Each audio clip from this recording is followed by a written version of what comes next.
All right, folks, buckle up, because today we're diving deep into the final chapter of the Venom trilogy. Yup, Venom: The Last Dance is here, and with it, all the chaos, humor, and symbiotic madness we've come to expect from Eddie Brock's alien-fueled escapades. But does this finale stick the landing?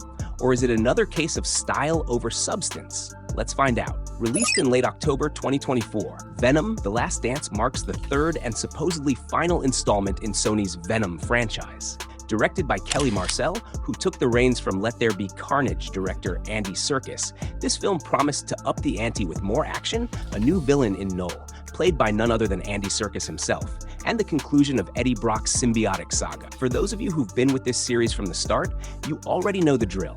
Venom is a roller coaster ride of action and humor. But did Marcel manage to evolve the story enough to justify this final installment? And was Serkis cast as Null to troll comic book nerds? Or was there something more profound at play? Now, where Venom: The Last Dance succeeds, it really succeeds. From its stunning visual effects to some of the most intense fight scenes of the trilogy, Marcel's direction brings the comic book action to life in the most cinematic way yet. The film's highlight?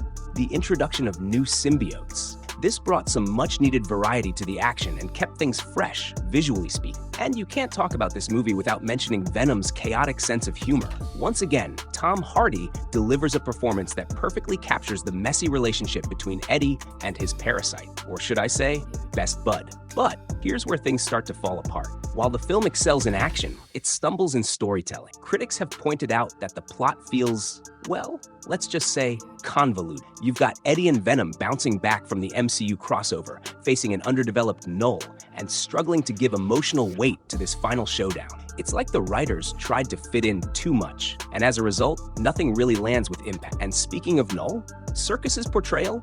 Mixed reviews, to say the least. Some say it's a fun villain, others, not so much. Was it a wink at the fans, or just a misstep in casting?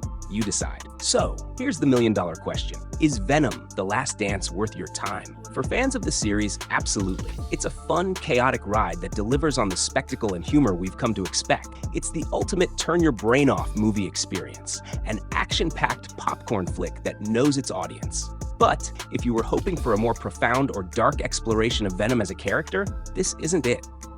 While it's the most cinematic of the trilogy, it lacks the depth to truly stick the landing. In short, if you love Venom's goofy charm, you'll be entertained. If you don't, well, this one might feel like a letdown.